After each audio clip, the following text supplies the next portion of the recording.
Es jau nevaru zināt, cik kuram ir tā izturība pret alkoholu, jo vienā brīdī viņš ir skaidrā, un nākamā brīdī viņš jau vairs nevar uzkāpt uz skatuves. Darba laikā nedrīkst dzert. Hello! Radīt to atmosfēru, kur tu apsēdies pie galda un jūties kā svētkos, nevis, ka tev tur rosos priekšā ir. Un man garšo rosos, ja? Piedodiet, visu video cilvēki ļoti cienu un mīl jūsu darbu. Man patīk liela ekrāna un patīk kvalitatīva bilde, un es redzu katru graudiņu, katru pikselīti, ja tas ir neveiksmīgi. Es gribētu ar tādu aģentūru strādāt, kas iedod bišķiņu vairāk nekā mēs esam sarunājuši. Nu tā. Un man tas ir svarīgi. Un tas nav tikai tāpēc, ka viesiem vajag labāko, maniem cilvēkiem arī vajag labāko.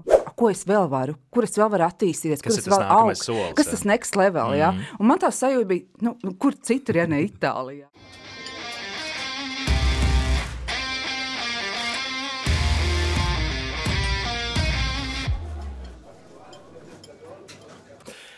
Sveiciens, dārgie draugi! Lielais notikums podkāstā. Mums ir otrā epizode, un otrajā epizodē mums ir viens nenormāli kolosāls viesis.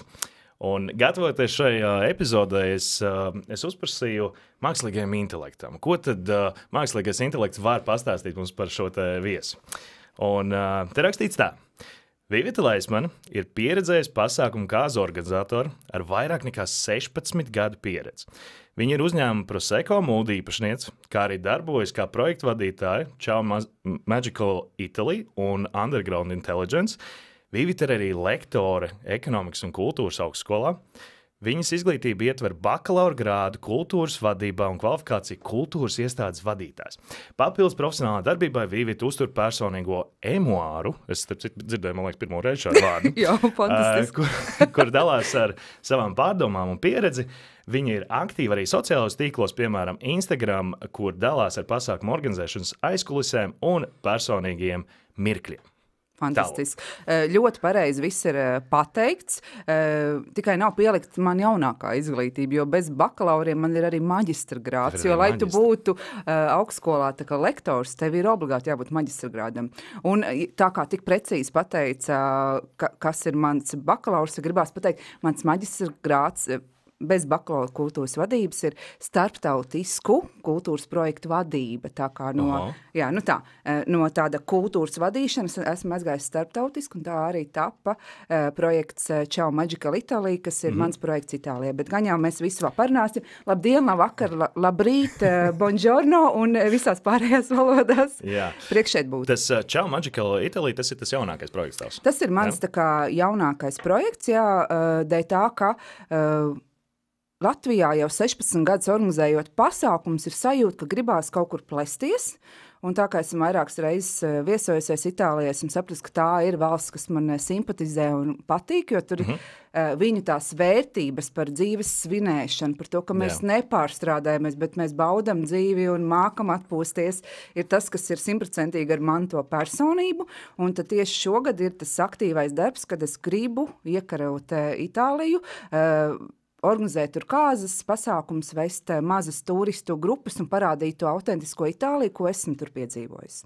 Caur savu prizmu to parādīt. Bet pirms es tev uzdodu pirmo jautājumu, kas mums ir no iepriekšējā viesa, tu jau pieskāries tam Itālijas tematam, izstāstīji, no kurienes radās tā ideja par Itāliju? Tu aizbrauc uz Itāliju, atradi kaut ko vairākas reizes vēl pēc tam esmu aizbraukusi uz to Itāliju. Kāpēc Itāliju? Es nezinu, tā sajūta ir tāda, ka varbūt, ja cilvēki tic iepriekšējām dzīvēm, es pati neesmu pārliecināta, ka es ticu iepriekšējām dzīvēm, bet sajūta ir tāda, ka es tur esmu dzīvojis, jo pirmā reize, kad aizbraucu Itālijā, nezinu, man liekas, kaut 11 gadu atpakaļ, man bija tā sajūta, kad es aizbraucu apkārt uz Latviju un es saprotu, ko es daru šeit. Latvijā, ja? Bet tad es vēl nebiju tik drosmīga un sasmēlusies tādu pašpietiekamību Latvijā un tādu pieredzi.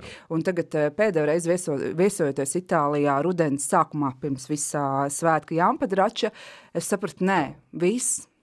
Ir īstais laiks, lai šo projektu laistu dzīvē, ne tikai tāpēc, ka man ir maģistrs kā starptautisku pasākumu organizatoram, bet tāpēc, ka ir iekšēji tā sajūta, ka man gribās paplašināt tās savas zināšanas un organizēt pasākumus Itālijā.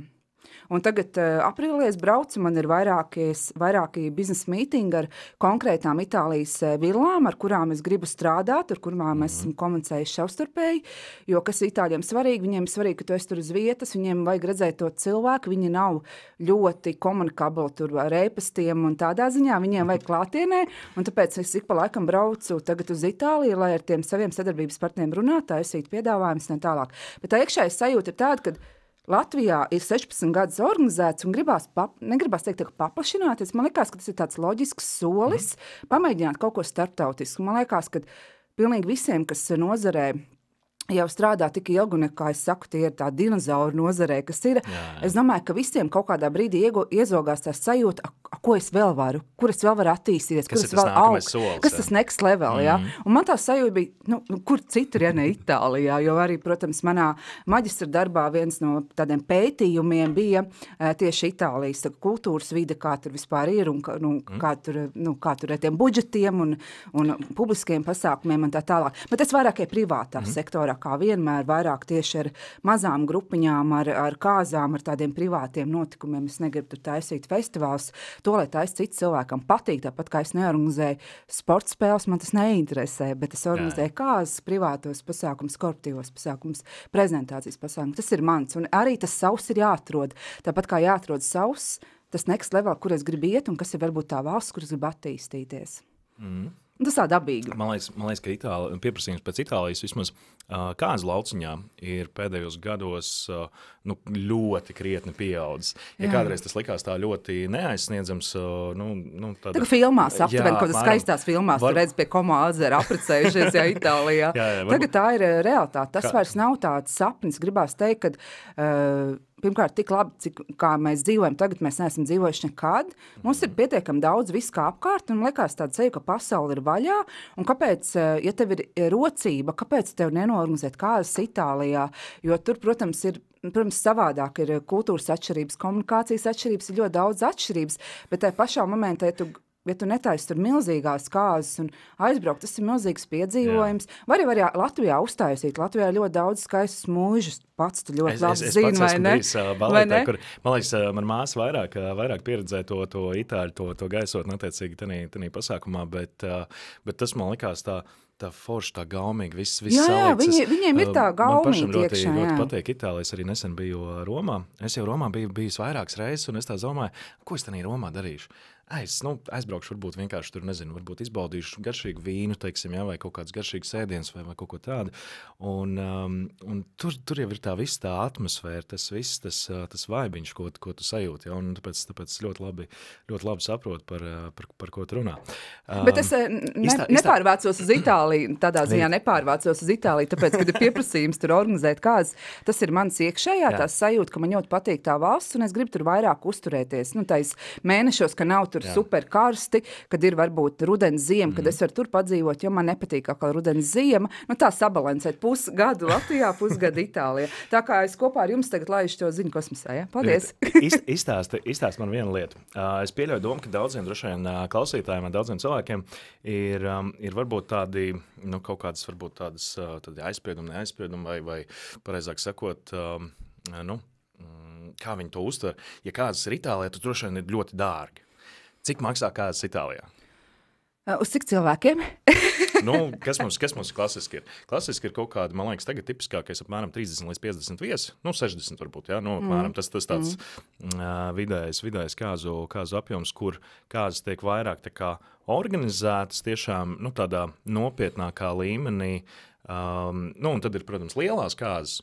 Bet, es te nevaru pateikt budžetu, jo tas ir atkarīgs no miljonus faktoriem. Pirmais, galvenais faktors, kurā Itālijas pusē tu taisi, Como, protams, ja? Tas būs dārgi, tur ir dārgas tās villas, tur var aiziet vairāku tūkstoši tikai, lai samaksātu par to villu.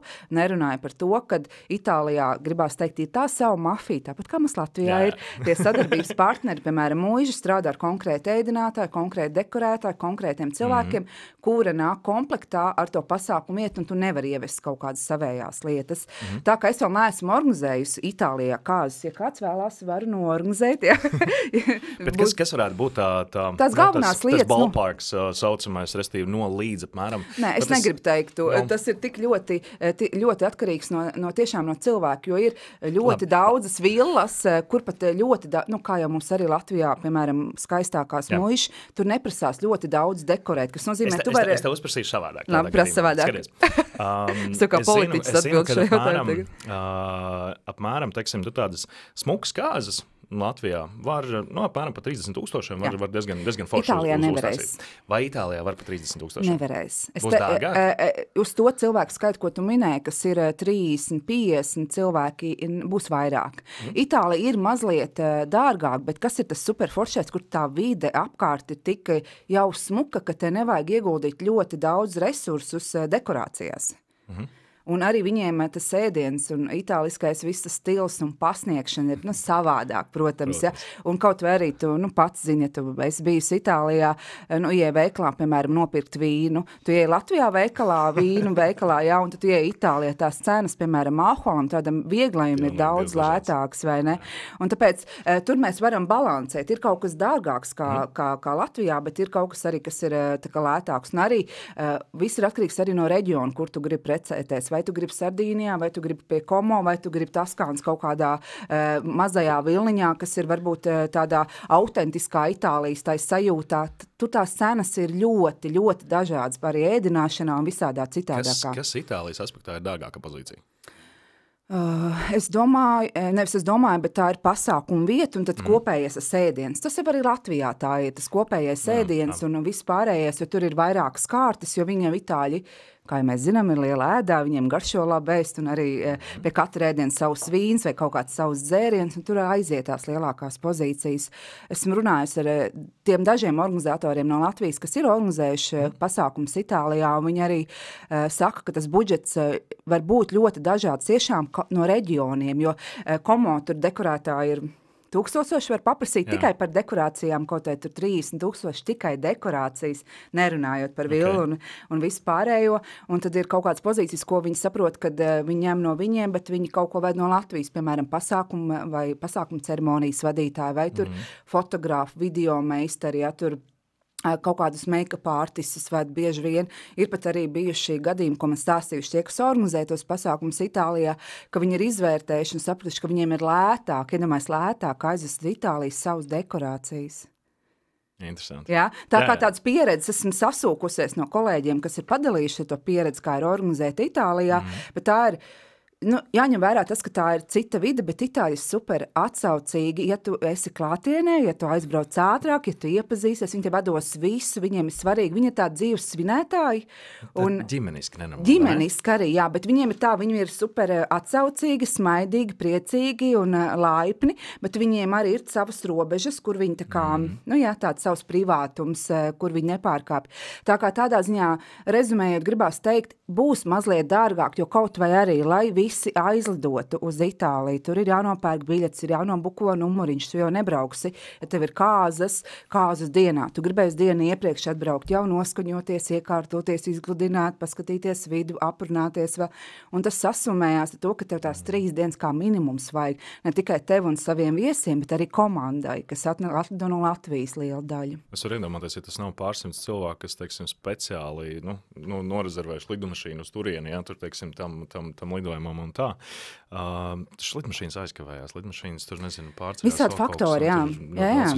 Tā kā tā būs ļoti interesanti man pieredze, vispār to visu organizēju, bet tā kā es pati ceļu, vai man patīk, un esmu tik ļoti jau šo gadu griezumā tik pieradusi pie tik dažādākām dzīves situācijām, ka man liekas organiski iet tajā next levelī, jo savādāk tu visu zini, visu proti, un tu paliec tajā kastītē, gribās līst ārā un kaut ko citu piedzīvot. Tā kā, ja kādam interesē, tu teici, ka es drīkst noreklamēt kaut ko, jā? Tu drīkst, jā. Es teicu, ka man neko nevajag reklamēt, bet mēs ieliksim aprakstā pēc tam, jā, bet ja kāds vēlās kādas Itālijā laipni aicināt, tas ir lielāko prieku palīdzēšanu organizēt, jā. Super, jā. Man starp citu arī bija šogad vienas kāzas paredzētas Itālijā, bet man nācās atteikt, tāpēc, ka kā vadītājiem?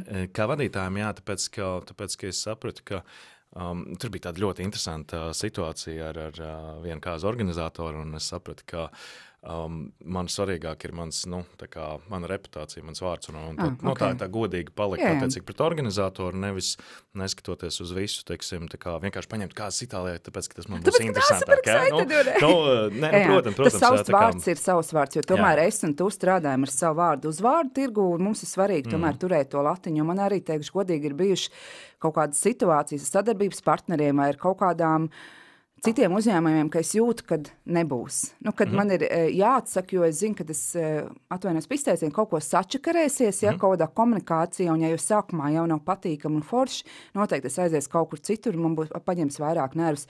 Un tas ir tās čujas, ko mēs tā kā jūtam, ko mēs esam izkopuši ikdienā komunicēt ar dažādiem cilvēkiem, kad tā stop, man šito nevajag. Ja? Tu vari paņemt dēļ naudas, dēļ tā, ka tu varēsi ierakstīt savā CV, bet man liekas, ka mēs, kas jau tik ilgi esam nozarē, mēs jau kā profiņi varam novērtēt, vai man tiešām to vajag, un vai tas ir to vērts, vai ne? Par šito man tev arī viens jautājums būs.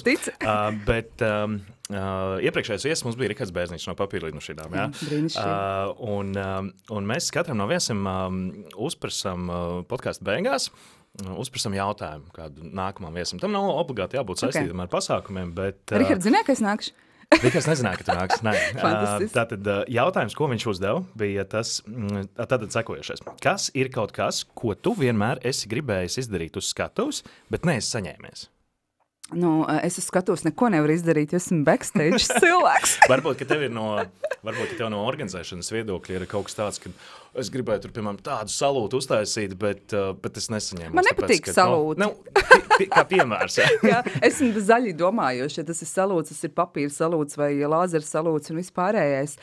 Pirmais ir tas, kad Rihards, protams, ir skatuves cilvēks, un viņš ir mūziķis, un viņš ir sveicieni Rihardam, ja tu skaties šo, vienmēr ļoti jauka sadarbība ar Rihardu, ļoti laba grupa Papīra lidmašīnas, ja vajag balītā izdancoties, tie ir viņi. Bet tā kā esmu organizators, pasākumu organizators, esmu backstage cilvēks, kas menedžē visus procesus, bet jāatzīstās, ir kaut kādos pasākumos man bijusi tā sajūta, kad varbūt grupa vai pasākuma vadītājs vēl nav tik ļoti iesiluši, kā man liekas, kā ir iesiluši cilvēki, jo viens ir tas, ka tu kā pasākuma vadītājs jūt cilvēks, es kā režisors, kā organizators arī ļoti jūt cilvēks.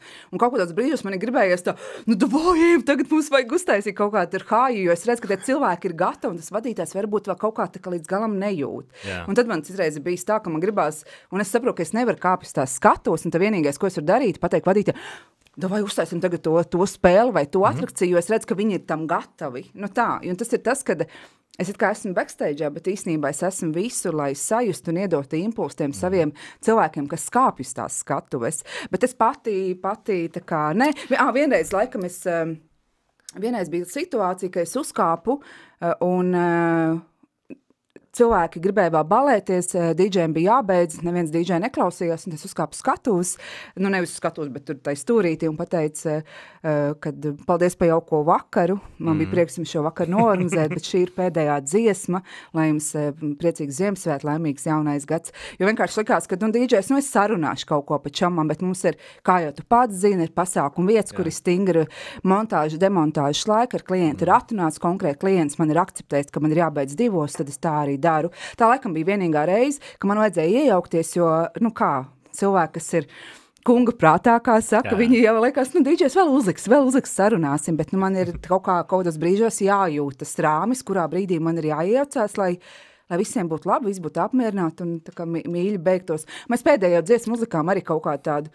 saldsērīgu mīļo, ka visi tur dejoja aplītī, visi bija priecīgi un visi bija labi. Un tas arī ir jājūt, lai pateiktu dīdžejiem, liekam šo dziesmu, es tikšu galā ar šo situāciju. Bet tev ir bijis kaut kā tāds baigais tāds sapnis, tāda trakā ideja, ko tu gribētu skatos realizēt, bet, vai īstenot kaut kādu pasākumu, tur nezinu, pasaulē lielāko koncertu pieņemsim, vai vēl kaut ko.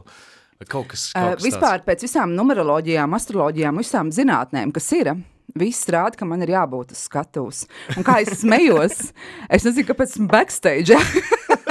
Un tad es smējos, un kāds saka, ko tu gribētu darīt, uz tā skatus, es nezinu. Bet tā sajūta man ir tāda, ka es noteikti dziedāt nevaru. Tur var man dviņmās dziedāt, tas, kā es viņai saku, man dviņmās dzied, un es dejoju viņai blakus, un tas var būt mūsu duetiņš, ja. Bet pa lielam man tā sajūta ir tāpat kā tev ir šis podcasts, ka gribētos kaut kad arī veidot kādas sarunas par šo nozari, par failiem, runāt ar profesionāliem, ar kolēģiem, nerunāt par to, ka mēs esam tagad konkurenti vai kaut kā savādā, bet ka mēs esam, gribās citēt Straumu, ka mēs esam vienā laivā un ka mums ir jāsadarbojās. Tā ir tā sajūta. Un man gribētos noteikti nodarboties ar mentoringu un ar iedvesmošanu, cilvēku iedvesmošanu par to, ka viņi var sasniegt mērķus, ja viņi zina, kas ir viņu mērķis. Bet parasti nezinu. Jā. Un tad ir jāizkristalizē, jāparokās sevī. Un kā jau tu zini, darbs uz sevi ir grūtākais darbs pasaulē. Tā ir.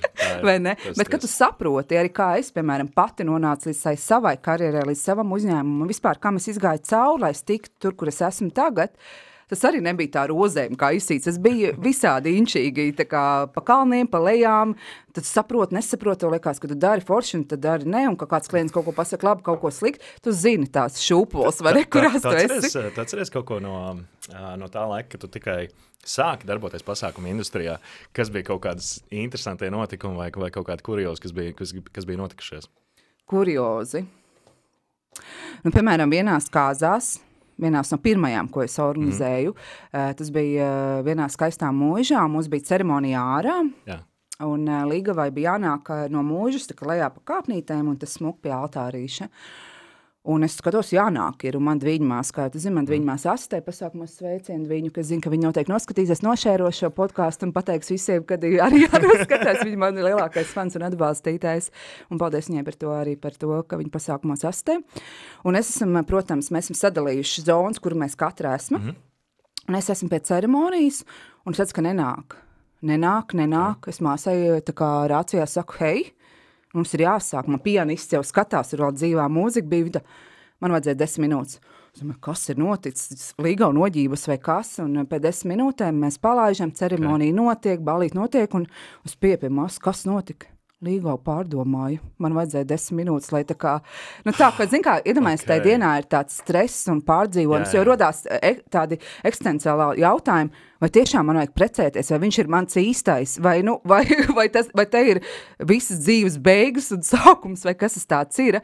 Un tad man dviņmās, viņa ļoti labi arī jūt cilvēks, un jūta, kā ar viņiem izzināties, jo tas cilvēks ar mums bija pazīstams, jo, gribot, negribot kāzās, tu ļoti iepazīsies ar abām ģimenēm. Protams. Viņi jau kļūst par taviem draugiem, un tas bija tāds, ko es senāko fēlu atceros, bet ir īstenībā visādi fēli bijuši vairāk ne no manis, kā no organizātora, vairāk no trešajām pusēm, ka viņi kaut ko tur nolažo. No pasākuma vadītājiem arī man ir bijuši fēli, ja?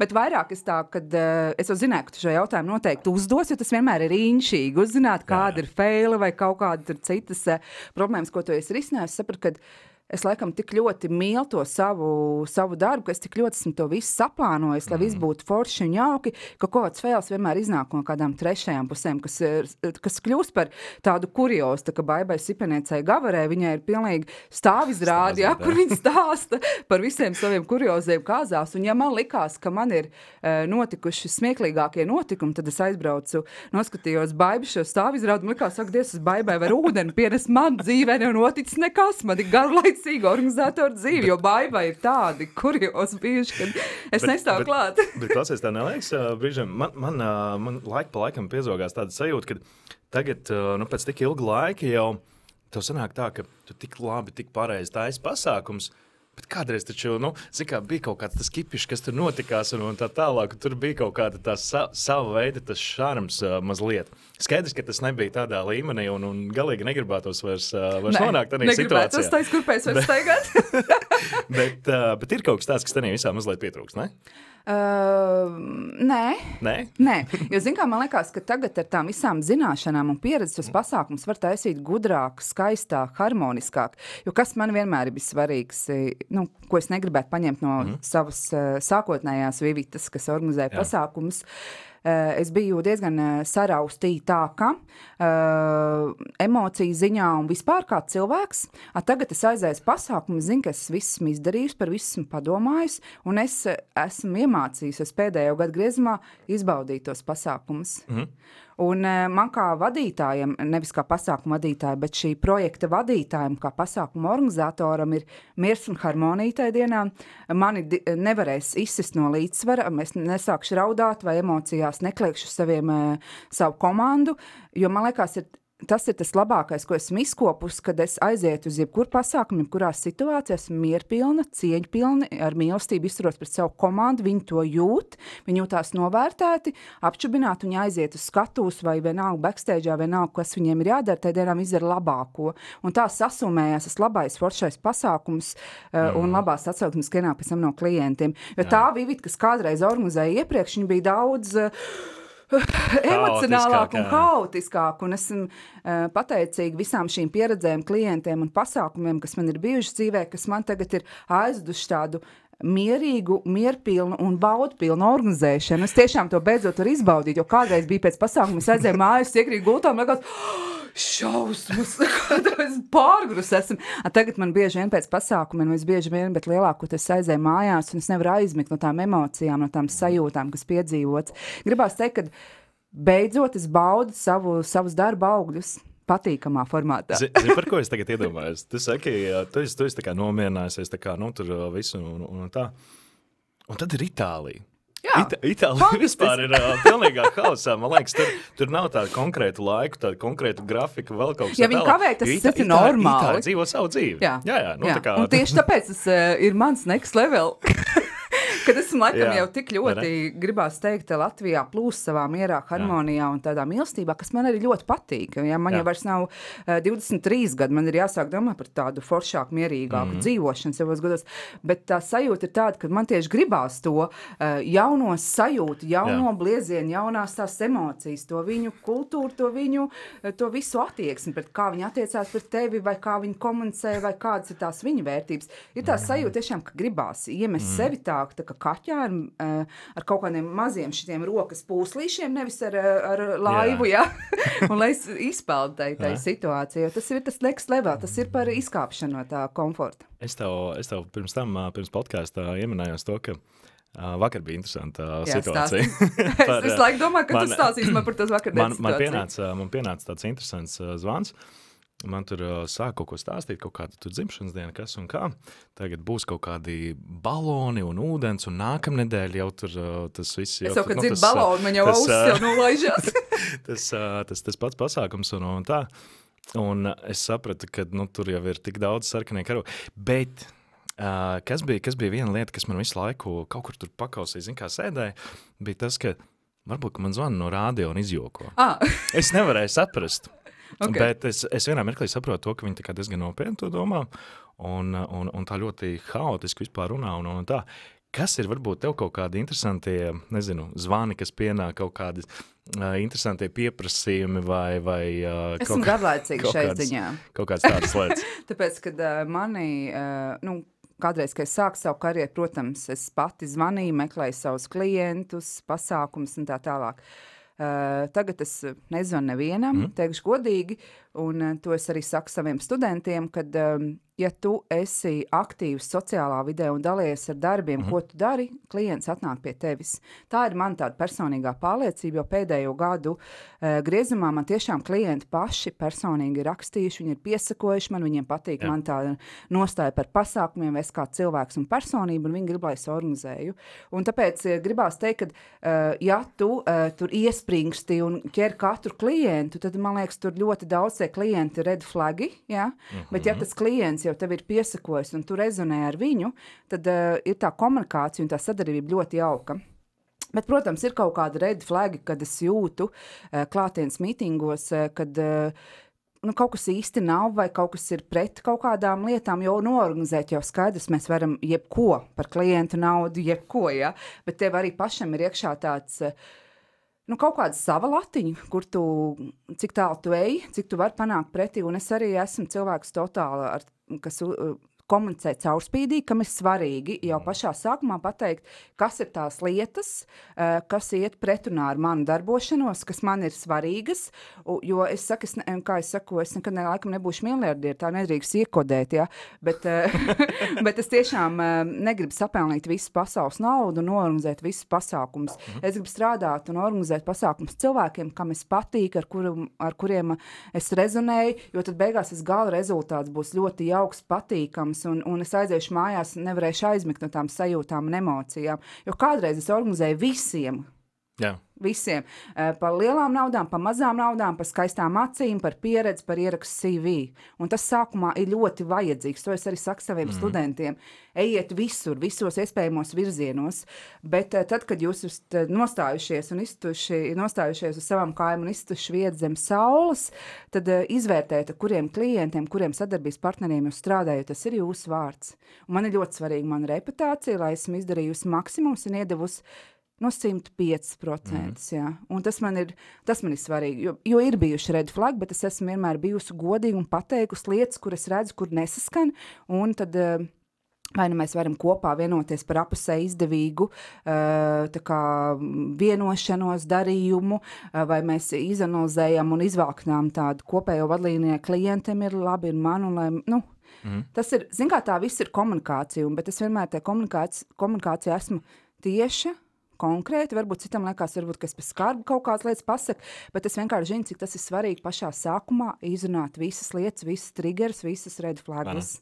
Vai ne? Jo tad pēc tam viss aiziet forši, jo tu zini, kas esmu es, kas man ir tie triggeri, un es zinu, kas tev ir tās lietas. Jo es arī vienmēr klientam mītingos prasu, kas patika no iepriekšējām organizētajiem pasākumiem, kas ir bijuši, kas nepatika, kāda ir faili, ko tu gribētu, es viņiem izprasu. Tas ir tāds tā kā interviju īstenībā ar tev klientu, un tad es saprotu, kas patīk, kas nepatīk, un veidoju atkal jaunu tādu pieredzi, jo ir bijuši gadījumi, ka klients atnāk un pasaka, mēs ļoti bailīgi ņemam tā kā jūsu uzņēmumu, tāpēc, ka mums ir iepriekš bijusi, piemēram, negatīva pieredze ar kaut kādiem wannabe organizatoriem vai ar kaut kādiem wannabe tur pasākumu vadītājiem, un tad es runājot ar viņiem, saprotu, kas ir tā viņa lielā sāpe, un tad es tieši pie tiem punktiem, kas viņiem ir tāds sāpīgāk, lai palaist vaļā bišķiņ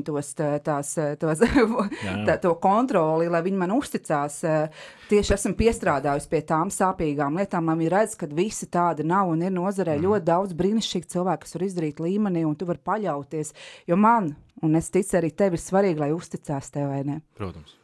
Un redz, tā ir, man liekas, tāda nenormāla foršā lieta tev, ko es esmu redzējis, kad mēs esam kopā sastrādājušies attiecīgi pasākumos, ka tā arī ir, ka klientam ir tās kaut kādas tie sāpīgie punkti, un tu tā ļoti, ļoti viegli, tā kā, es nezinu, tā kā tāds psihologs vienkārši tā kā paņem vienkārši to visu notušē tā, ka viss ir beigās skaisti Bet zin kā, tas mans darbs ir ne tikai uzradīt, bet arī, kā tu saki, notušēt kā tādām mazām kaķu ķepiņām to situāciju, izvest caulē tas klients, lai viņam tas triggers vairs nav, viņš vispār par to aizmirst, ja, kas ir bijis iepriekš, jo man tā negatīvā pieredze, kas varbūt ir kaut kādiem maniem klientiem bijuši, man gribās viņu pārvērst tādā pozitīvā pieredze, ka redzi var savādāk, un tu vari uzticēties, un es gribu, lai tu uzticies, jo man, protams, ļoti, kā jau daudziem organizētājiem nepatīk klienti, kas varbūt pārāk kāpo pakausī, jo, protams, ir kaut kādas lietas, kur jāskaņo, kā izskatās logo, vai kaut kādi tie vizuāļi, vai tur gala scenārijas, gala tāms un viss pārējais, bet tai radošajā, darbošanās lietā, gribētu tomēr, lai tu uzticies tam organizatoram, kas jau ir daudz gadus to darījis, kas jūt arī to publiku kopā ar vadītāju, ar grupu, ar visu savu komandu. Izstāst varbūt, kas ir tādas lielākās kļūdas, ko organizators noteikti nedrīkst darīt, vai ko nevajadzētu darīt, un ko bieži vien, teiksim, kaut kādi jaunie, varbūt studenti pieļauj? Piemēram, darba laikā nedrīkst dzert. Hello! Tā lieta. Es, piemēram, esmu tas cilvēks, man, protams, patīk pēc darba iedzert vīnu glāzi vai prosecco un nosvinēt, jā. Katru uzvaru lielā mazā ir jānosvin. Es esmu par dzīves svinēšanu, kā jau tu zini. To es ļoti labi zinu. Jā, bet tas ir tas, ko esmu pamanījis, kad bieži vien cilvēki tā kā lai atvērtos vai lai justos labāk, ērtāk, viņi tur iedzer vienu kokteili, otru kokteili. Un esmu tas cilvēks, kas uzskata, ja esmu darbā, es nelietoju alkoholu. Pēc darba vai, piemēram, grupa citreiz arī prasa kaut kādu kokteili, es saku, davai, puiši, es jums iedošu kokteilī, bet tikai pēc pēdējā taima.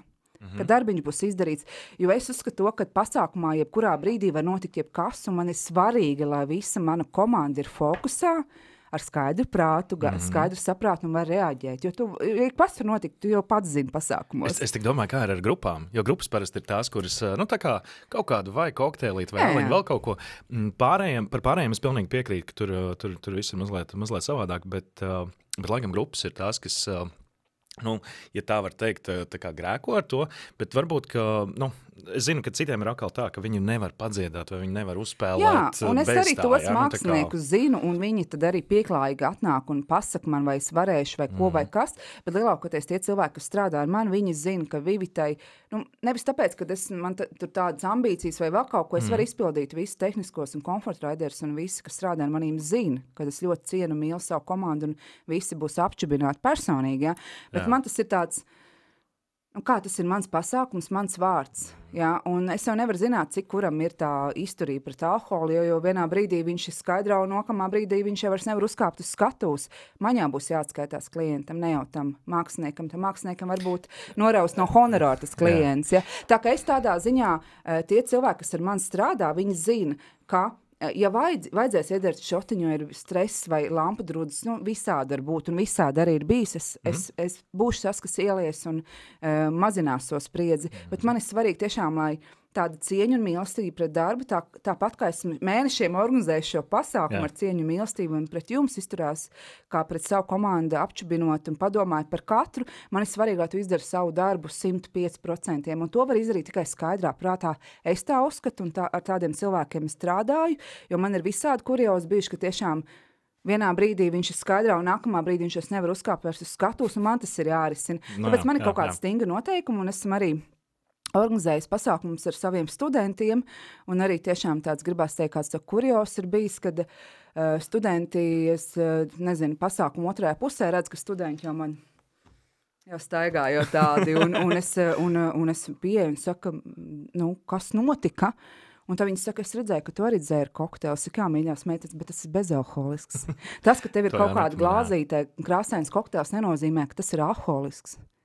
Ja? Un tāpēc tas manā skatījumā parāda tavu attieksmi pret darbu, un es ļoti savu darbu mīlu. Darbs ir mans mīļākais hobijs, un es gribu, lai tie cilvēki, kas ar mani strādā, ar kuriem es strādāju, lai viņiem ir tāda paša attieksme. Es nevaru prasīt 100% tādu pašu, bet tuvu tam. Man tas ir svarīgi, jo pēc tam man būs jāatskaitās klientam, ne jau viņam. Tu esi kādreiz, paņēmusi pateikusi vai grupai, vai fotogrāfam, vadītājiem, vai kādam, kad ir pa daudz, restīvi, piemēram, grupu novilkus no skatuves, teiksim, ja, vai man tik tālu es nekad neesmu viņus nevienu laidusi. Man nav bijis, man ir bijuši kaut kādi viesi, kas pa daudz ir, un es pieeju pie bāra un saku bārmiņiem, redzat šitai dāmai. Kā ar viesiem ir? Viesi lielākoties sadarās, es atvainojos. Bet ko ar tiem viesiem darīt? Zin kā, tas ir tas, kad... Es bišķiņi atkāpjoties apakaļ gribās pateikt par to, ka es esmu par dzīves svinēšanu, man nav problēmas savai komandai, tur džina ar toniku, proseko vai jebko uzsaukt, bet man ir svarīgi, ka mēs kontrolējam, esam pieauguši cilvēku, uzņemamies atbildību par savu darbu.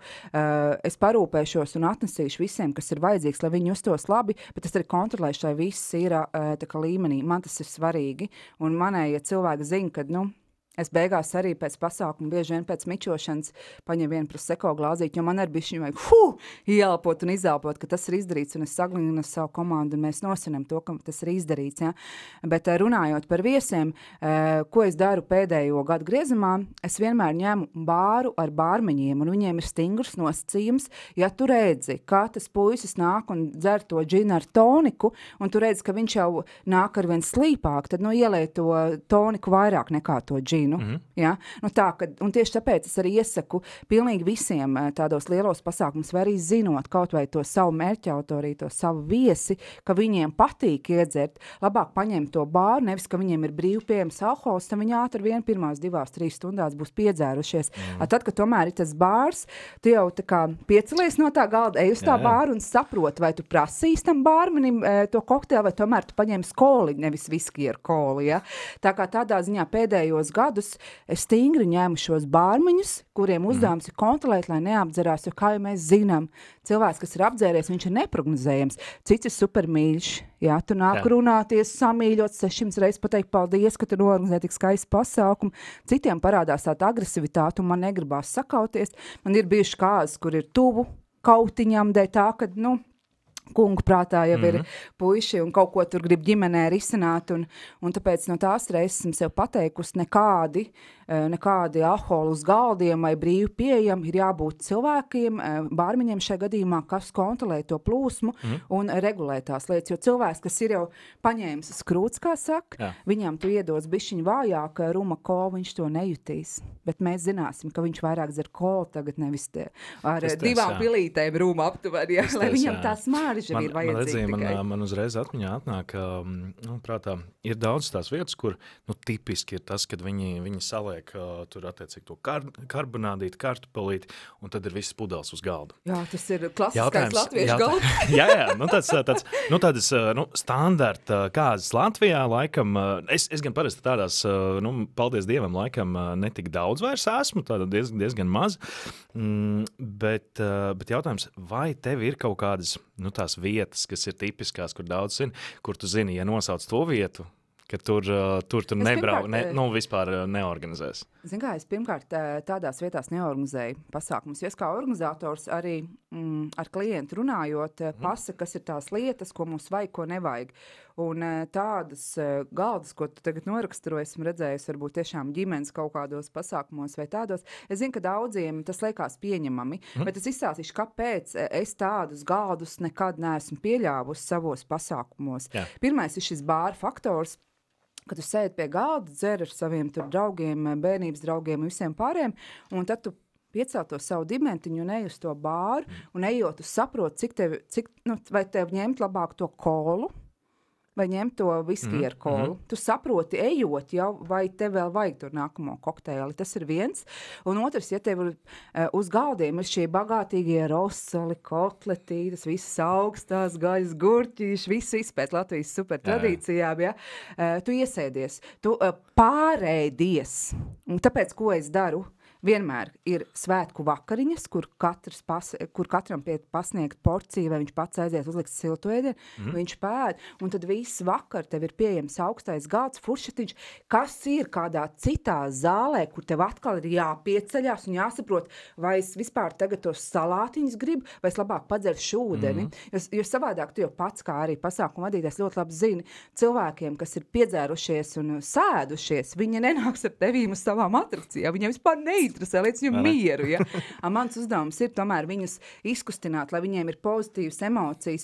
Es zinu, ka ir cilvēki, kas liec man mieru, esmu introverts, es tagad ēdīšu te un dzeršu un nekustinu.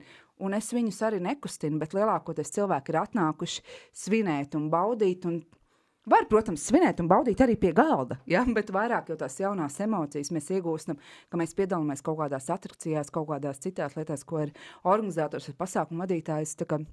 Izdomājis tā, ka manos pasākumos, izņemot pie mammas kuldīgā ģimenes balītē, manos pasākumos jūs neredzēsiet piekrautos galdus, jo man gribās uzlikt tur pinterestīgas, smukas dekorācijas, noskaņu, tādu gaisīgumu, vieglumu, radītu atmosferu, ka tu apsēdies pie galda un jūties kā svētkos, nevis, ka tev tur rosos priekšā ir. Un man garšo rosos, ja?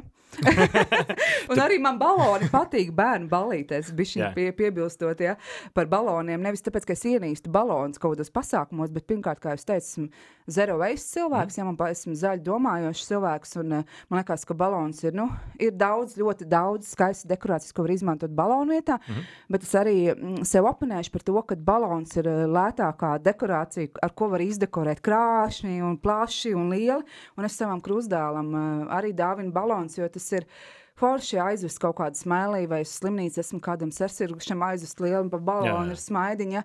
Tas ir tāds bērnu prieks. Es neesmu pret baloniem, bet es noteikti manos pasākumos balons jūs neredzēsiet. Ja arī kāds klients saka, es gribētu tur balonu sienu, man es jums saku, es izdomāšu kaut ko citu bez baloniem. Ja tas ir bērnu balītēm piestāv, tas ir mazs bērnu prieks un tas ir vajadzīgs, bet es tomēr organizēju citu veidu tā kā pasākumus. Bērnu pasākums arī organizē? Īsti nē. Es laikam esmu sapratusi, ka sporta spēles nav manējais. Un es zinu ļoti daudz organizatorus, ko es varu ieteikt, kas organizē brīnišķīgas sporta spēles, un viņiem tas labi sanāk. Un bērnu ballītes neskaitot, varbūt ar saviem krustbērniem. Kas organizē labas sporta spēles? Es nedrīkstu teikt tagad, es nedrīkstu lobēt citus. Ja kādam interesē, kas labi organizē sporta spēles, uzrakstīt Kāpēc ne? Mums jau Latvijā nav tik daudz tās kompānijas. Nē, zin kā, un es kādu tagad aizmirstīšu pateikt. Es par to, kāds apvērnēs. Un tad viņš man rakstīs, un teiks, paklausies viņus, bet mēs taču jums ilgas gadus sadarbības partneri, un kāpēc man nepieminē? Tāpēc es cenšos publiski nekad neteikt konkrētus cilvēkus, ja man kāds zvana un raksta, un tas ir diezgan bieži, ka man kāds jautā, iesaka man to, iesaka man šito, nu gan jau tev arī vienmēr ir draugi, kas pasaka, man te ir ballīte, man vajadzētu to, vai tu vari iedot to kontaktu un tādam māksliniekam. Es vienmēr tā kā vadoties pēc tā konkrētā cilvēka saprotu, kuru no tiem sadarbības partneriem viņam iedot. Tā kā es nevienu konkrēti nereklamēju, es varu pareklamēt sevi, es varu pareklamēt tevi, ko tu piedāvāji, ja?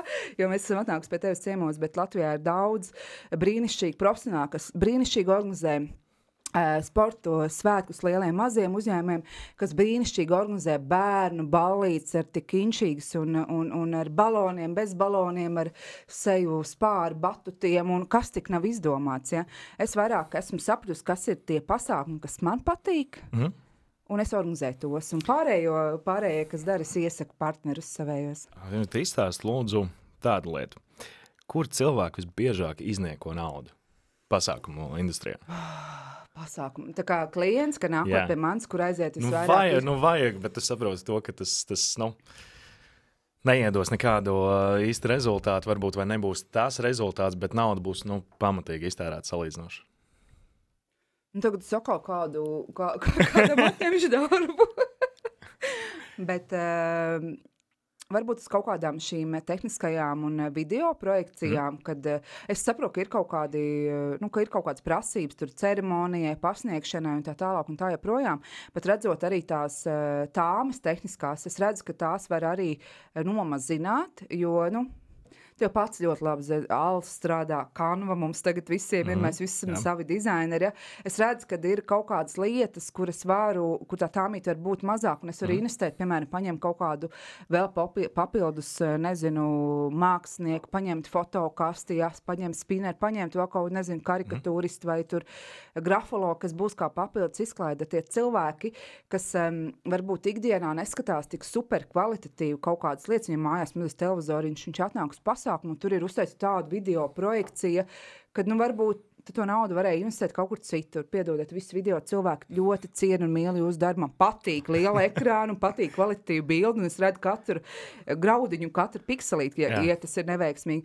Bet es uzskatu, ka tādās prezentāciju pasākumos tas ir super svarīgi, bet tādos kooperatīvajos pasākumos, ja nav tur tiešām specifiska tur apbalvošanas ceremonija vai kaut kāda super tur baigās prezentācijas vai kas tu var uztaisīt. Vienkārši foršu aktīvu fonu, kur ir logotips, kur kaut kas uzpeld, kur kaut nopeld, un tas nemaksā, un tur nevajag tik daudz investēt, ja, un tāda ir man tā sajūta. Protams, ja iznāk jaunais Apple, man ir Samsung telefons, bet iznāk, piemēram, kaut kāds jaunākais telefons vai kaut kāda jaunākais gadgets vai kaut kāda jauna tur kosmētikas līnija, tad tas ir svarīgi, ja tu ej laivā un tu to gribi parādīt un izstātīt un prezentācijās, konferencēs. Bet tādos korporatīvos pasākumos es redzu, ka tas ekrāns ir tā kā backgrounds, tā kā fons, un viņš varbūt nav tik svarīgi. Kāzām ir? Kāzās vajag ekrānu? Zini, kā atkarībā, ja pasākuma vadītājiem nav kaut kādas aktivitātes izdomāts uz ekrāna. Man ir bijuši kāzās kaut kādos konkrētos brīžos, ka mēs nolaižam ekrāniņu, tur ir kaut kādu video sveicienu. Piemēram, bija viens jauks kāzas, kur bija tāds, pirms mičošanas bija tāds no Līgavas puses tāds apsveikums Līgavainim un no Līgavaņa puses Līgavai. Un bija tāds mazais pārsteiguma apsveikums no manis kā no organizatora, jo esmu tas organizators, kas vienmēr gribēs iedot kaut ko dāvaniņā, kaut kādā pārsteigumā, kaut kādā lietā, un es dzirdu, ko man klienti saka. Ja tas nav tā, mēs būšu izdomājis, kā es to varu tam klientam iedot. Man tas ir svarīgi. Man liekas, ka es gribētu ar tādu aģentūru strādāt, kas iedod bišķiņu vairāk nekā mēs esam sarunājuši. Tāds mazs bonusiņš. Un tais kāzās, es zinu, ka tam pārim ir mīļākā grupa instrumenti. Un, protams, viņa kādā ziņā nevarēja atbraukt, jo viņa tieši lidoja kaut kur projām, un es uzrakstīju instrumentu menedžerei, paldies Līvai, jā, kas vairs nav instrumentu menedžere, bet toreiz bija, kas viņai uzrakstīja, un es viņai saku, man tāds mieši pārs, man gribās tā uzsākt pārsteigumu, kā, un tā arī bija, ka viņa man atsūtīja video sveicienu, kur Reinis un Šipsijas iet uz lidmašīnu, tūlīt kāpst, lai lidot prom uz to savu pasākumu, tāpēc viņa ir ierasties, un ka viņa nodod sirsnīgu sveicienu šai jaunajam pārim, un tas, nu tad ir skudriņas, tad ir pinkšķis visiem un milzīgs pārsteigums Līgo, kāpēc tu man neteici, noraudājos un tā. Tādos brīžos izvāk to ekrānu, un tad ir vērts. Ir pāri, kam, piemēram, patīk kopā dziedāt, vai tur kaut kāda karokta, protams, ir vajadzīgs šis ekrāniņš, un lielākoties izmantoja šos LED ekrāns, kur tad var salasīt gan dienā, gan tumsā ļoti labu un kvalitāti, jo bieži vien, kur ir projektors un ekrāns, ja ir kaut kāda gaisma īsti neredzēs, kāzās reti, es teiktu, ir vajadzīgs tas ekrāns izņemot, tad, ja ir kaut kādas bildes grib laist, ja grib kaut kādas tos novēlējumus šāda veida personīgos palaist. Lielākoties šie ekrāni ir tiešām korporatīvais pasākumos, grupai fonā, vai ir kaut kāds tur tagad arī, kā tu pats zini, ir visi šitie minēšanas kaut kādas spēles vai uz laiku kaut kādas spēles vai jautājumi par uzņēmumu kaut kādas spēles, kad tas ekrāns ir interaktivitātei vajadzīgs, bet tā pa lielam es uzskatu, ka tādos korporatīvos izklaides pasākumos viņš ir kā fons, kas brīnišķīgi paspilgtina viss, kas notiek uz skatuves un rada kopēju atmosfēru ar mūziku, ar visu pārējo, ja? Bet, lai es tur vairākus tūkstošus investētu noteikti, nē, jo es zinu, ka to cilvēku atcerēsies nevis to ekrānu. Ka viņi būs izdzēruši jau ciktos proseko, bet viņi atcerēsies tās sajūtas un emocijas, tās visas radošās lietas, ko tu viņiem tam vakarā būs sagatavojis. Un tāpēc ir baigi jāizvērtē, vai tas ir tiešām šai pasākumā, šai formātā vajadzīgs tik augstā līmeni. Un ir uzņēmumi, kas pasaka, nē, man tas ir vajadzīgs, jo mēs ikdienā tur strādājam ar to, mums ir tāda sadarbības partneri, būs ciemos, un mums vajag. Viss ir fine, nav problēmas. Tur es tev laikam pilnīgi varu piekrist, jo tur bieži vien ir kaut kas tāds, ko kā vajadzētu parādīt, vai tas iedos tādu papildus efektu, teiksim, kaut kādām nominācijām un tam līdzīgi. Tas ir forši. To kopoja emociju un sajūtu. Bet laikam tas, no kā es ceru, ka ar laiku Latvijā mēs atradināsimies, ir šitie tie parastie nolaižamie šitie te ekrāni, projektors uz vādiņu un tā tālāk. Un tā bilde izskatās, tāda, kāda viņa izskatās. Jo daudzās pasākumu vietās vienkārši nav tāda efektīva risinājuma, vai nav tie televizori vai kā savādāk, un tas ir tas, ko es no savas puses savukārt cenšos vadot pasākumus. Man nav nekāds noslēpums, ka man ļoti daudz arī organizatoriskajiem jautājumiem sanāk pieskārties un tā. Cevišķi, kad nav organizatori, tad es saku, ja mums ir iespēja iztikt bez ekrāna, vai ir tāds variants, tad labāk iztiekam bez. Jo ir situācijas, kuras ekrāns nostrādā nevis papildinoši, bet tieši pretēji, ka tā bilde un tas viss vizuāls ir, tieši pretējo efektu iedod tev tādu skolas disanītas variantu 80. gados, ja? Skaties, mēs pamazām tuvojamies jau otrai pusē podkāstam tā kā noslēguma daļai. Ko es gribētu tev vēl uzprasīt noteikti? Kas ir tās lietas, ko tu esi pamanījusi tieši par pasākumu vietām runājot? Par ko parasti aizmirst, par ko nav padomāts, ko mēs vēl neesam iemācījušies? Pieņemsim, es zinu, ka daudzi saka, ka ir ļoti daudzi viesunājumi, daudz pasākumu vietas, kur vienkārši nav normāla ventilācijas sistēma, kondicionieri, tādas lietas. Pirmkārt jau tā pamatlieta pasākumu vietai ir tas, kad ir jāpadomā, kā visi backstage cilvēki, skaņa, gaisma, ēdinātājs, lai ir tas backstage pirmkārt, ja ir, piemēram, liela tā pasākuma vieta, lai ir atsevišķi tā virtuvīta ēdināšanas zonai, un kā visi tie busiņi var iebraukt, maksimāli ātri izkrāmēties un izbraukt ārā. Es teiktu, ka tādai labai pasākumu vietai ir jābūt ērtai tai loģistikai, kā jebkura trešā puse var sākt savu darbu maksimāli ātri. Nevis, ka tas ir trešais stāvs bez lifta un tur visi tie tehniskie cilvēki nes tās kastes. Vislabākais tiešām ir tā, ka tai pasākumu vietā, ideālā variantā, busiņš var iebraukt, izkrāmēt savas lietas, preci, vai tas ir bārs, vai tie ir tehniskie puiši, skaņa, gaisma un skatu, un izbraukt ārā un darīt savu lietu. Jo ir pasākumu vietas, kur nav padomāts par tām, par backstage cilvēkiem, lai viņi varētu ātri uzkrāmēties. Un tas, protams, summējās pēc tam tāmē, jo montāžas un demontāžas stundas ir garāks dēļ tā, ka mums ir jāpatērē vairāk laika, lai vispār tiktē pasākumu tāpa iekšā ar tām katram savām lietiņām. Un tas ir tāds, man liekas, pirmais padomāt, lai ne tikai viesiem ir smukas labierīcības, ja tur smuka garderobīte, smuka ieeja, bet arī, lai tie cilvēki, kas ir organizatori, kas ir tās trešās puses ēdinātāji, visi mākslinieki, tehniskie, lai viņiem arī ir forša atmosfēra tajā backstage'ā, jo, man ir bijuši dzīvē visādi backstage, arī tādi, kur liekas šausmīgi uzturēties, un ka nav, es saprotu, ka varbūt gribās, lai viesiem ir skaisti, jauki un komfortabli, bet man cilvēkam, kas organizē pasākumu, man ir svarīgi atkal, lai manai komandai ir ērti un komfortabli, jo viņiem tas tā būs, viņi arī izdarīs brīnišķīgi savu darbu.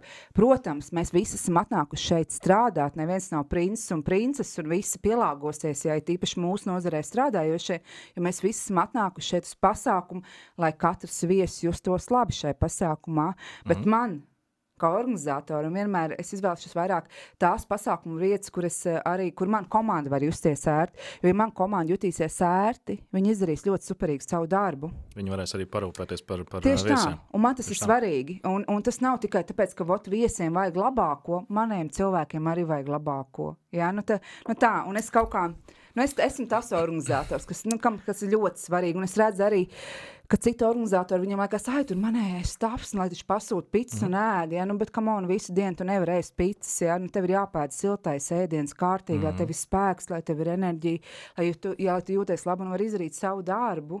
Tā, es tā uzskatu, un tas ir varbūt arī tas mans skatījums. Un kāpēc pie tā piedomāju? Varbūt tas ir tāpēc, ka es karjeras sākumos, es uzreiz nebiju projektu vadītāja, es biju asistente, esmu sagaidījusi viesus, esmu stāvējusi garderobē, esmu bijusi viesmīle, esmu darījusi visādus mazos darbiņus, ietusies dažādos cilvēkos. Visu izņemot vadīšanu. Jā. Izņemot vadīšanu. Nē, es esmu arī vadījusi, kaut ko esmu vadījusi. Okay. Jā, esmu vadījusi vienas kāzas, esmu vadījusi vairākas izlaidumus savai Kuldīgas skolai sveiciens kuldīdzniekiem, kas ir noteikti šo noskatīsies kā daļa, bet pa lielam esmu centusies ielīst katra, tā gan bijis, protams, viesis kaut kādos pasākumos, bet smietusies katra tā cilvēka ādā, un es gribu, lai viņš jūtās pie manis labi, un lai viņš grib ar mani strādāt, un man tas svarīgi, un tāpēc tas arī bija tā ļoti interesantē posmā, kad es sagaidīju viesus, vai es stāvēju garderobē, vai es tur, piemēram, kaut kā mazgāju glāzes, un es zinu, kā tas bārmenis jūtās, vai zinu, kā jūtās apkopējēle, un man ir svarīgi, lai katrs jūtās pie manis labi strādājot ar mani. Jā. Un varbūt tā ir tā mana pieredze, un tāpēc tas ir sasumējies ar to manu attieksmi, kā es strādāju tagad. Varbūt tikai nav tāda pieredze, un varbūt tāpēc viņi tā neaizdomājies par to. Jā, es tev arī esmu stāstījis. Bija viens mums kopējs pasākums, kur man prasīja, kā ir ar Vivitu strādāt. Es aizmirstu to, jā. Kas ir bija? Bet es teicu, ka mēs toreiz strādājām pirmoreiz kopā, un bija tāda ļoti, ļoti interesanta sadarbība, bet kas man likās nenormāli kolosāli un forši, ir tas, ka pirmām kārtām tu par visu parūpējies, otrām kārtām tas, ka tu iedod to brīvību, ka tu vari izpausties. Bet to visu ieliekot smuki spārniņus.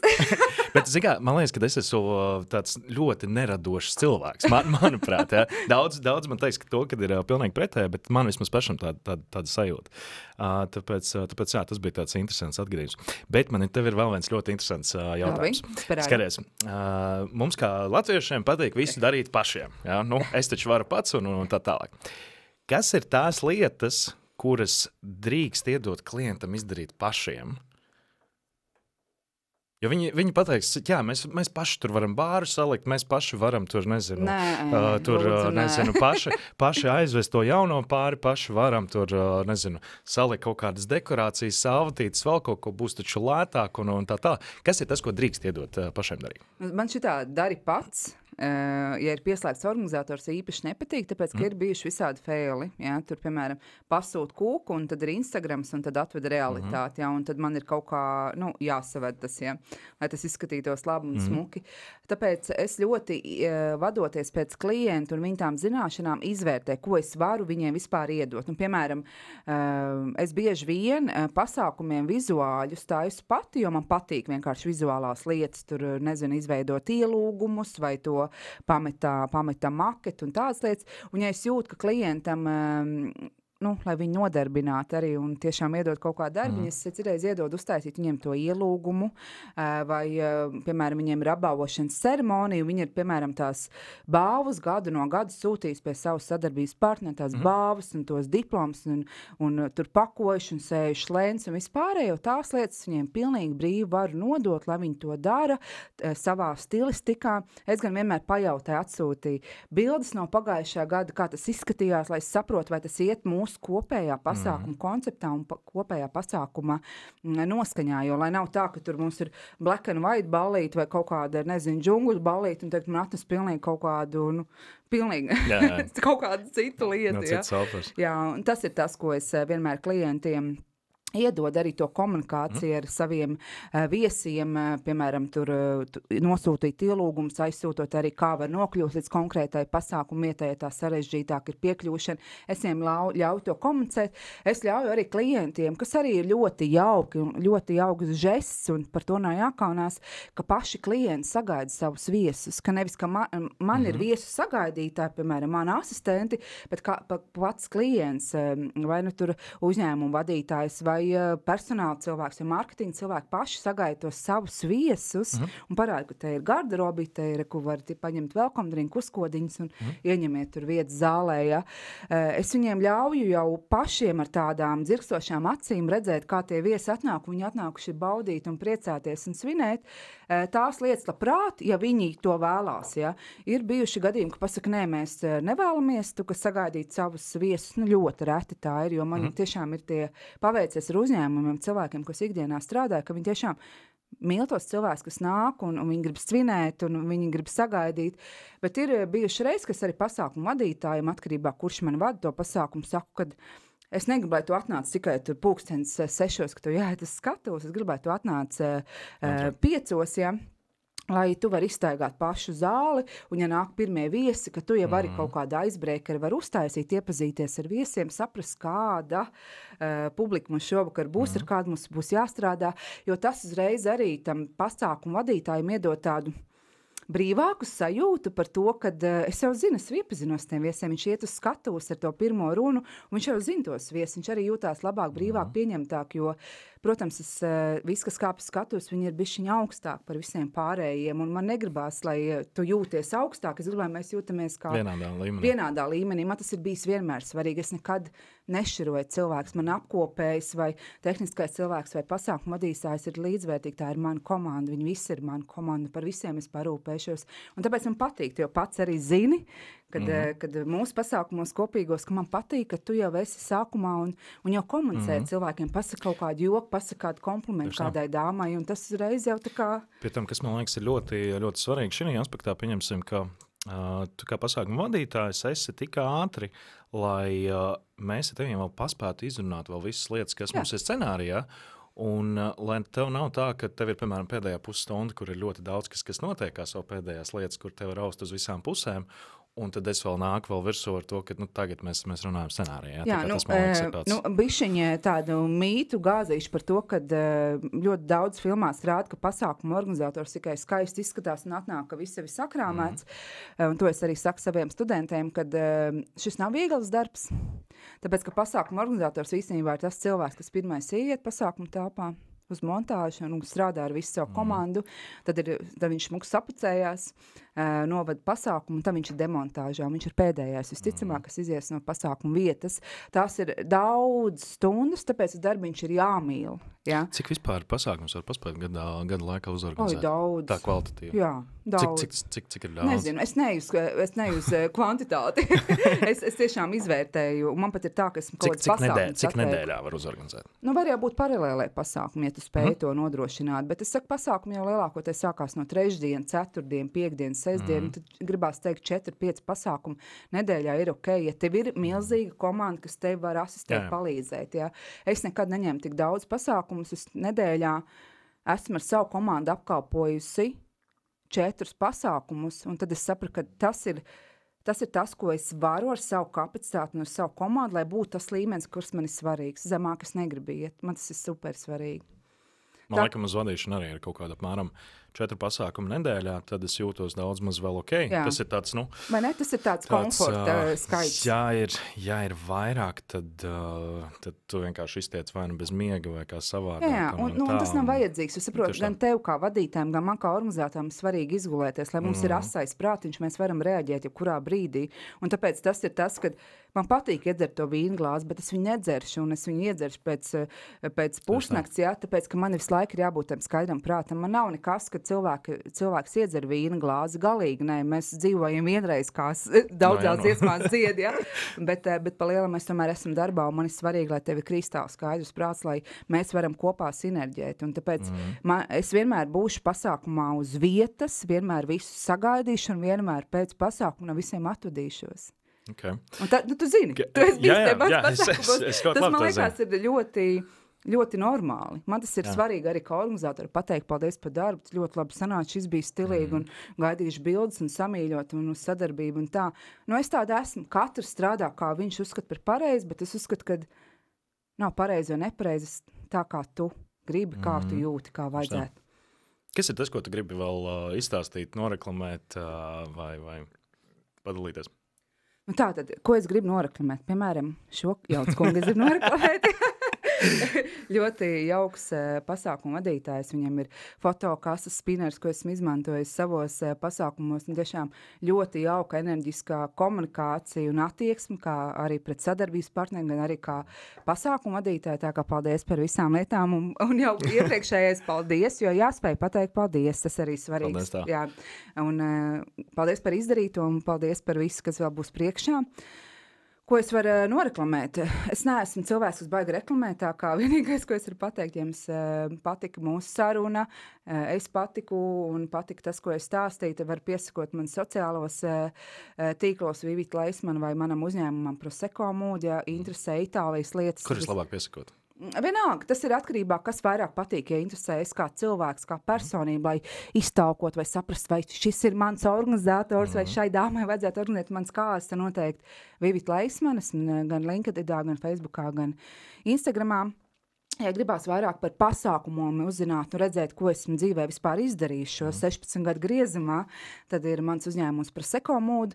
Un ja interesē tās kāzas Itālijā, vai patīk tā Itālija un gribās pasakot līdzi, ko es tur daru un kā man klāsies aprīlī tais skaistajās villās, kur es braukšu ciemos un runāšu jau konkrēti par sadarbībām, tad Ciao Magical Italy ir tas konts, kur var piesakot. Un es nevaru nenoraklamēt savus dvīņmās, kas strādā vispār skaistumkopšanā.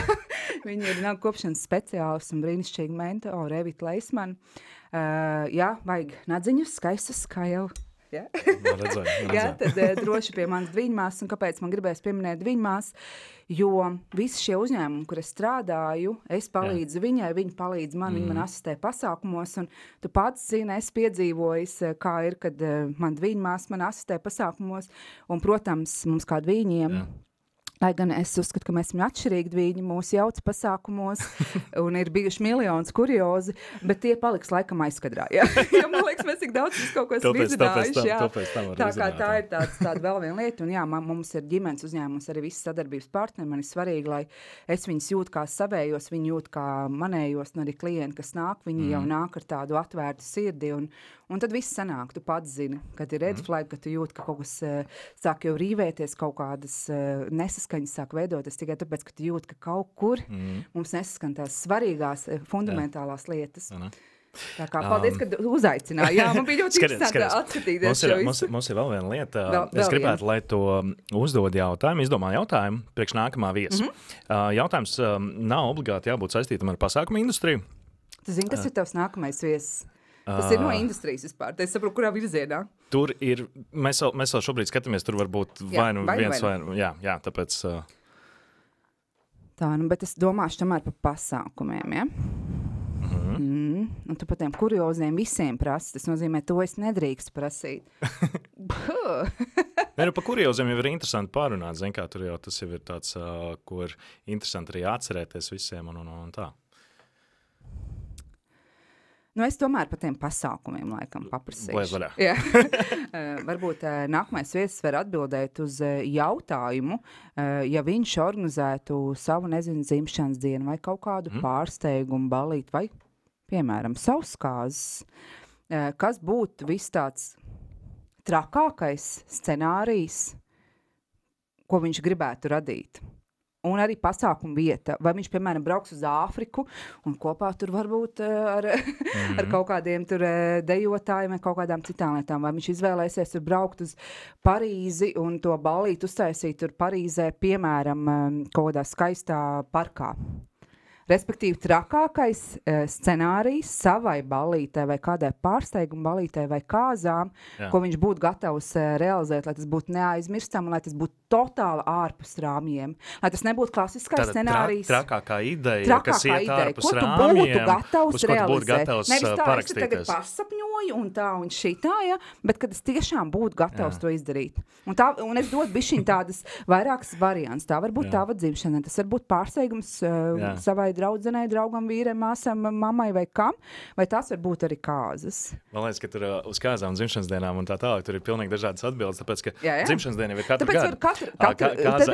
Kāzām bieži vien, ja mums nākamais viesis būs vīrietis, nu, tad vīrietim parasti ir tā, ka, ko sieva teiks, to arī darīs.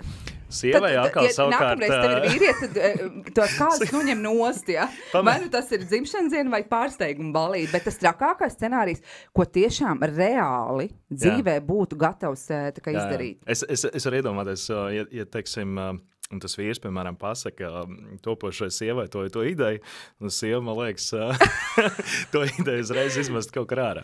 Bet kāzas lielākoties organizē tiešām sievietes, un es sievietēm visām arī saku, tas ir normāli, jo vīrieši lielākoties nav radoši. Mēs vīrietim varam izvēlēties kopā tur uzvalku un likt izvēlēties, ar kur mašīnu viņš grib ierasties, vai kādus kokteļus viņš gribētu un kaut ko tam līdzīgi, bet viss pārējais ir mūsu lieta, un par to nav jāpārdzīvo, jo vīrietim galvenais tam mašīnu vienmēr ir lielākoties.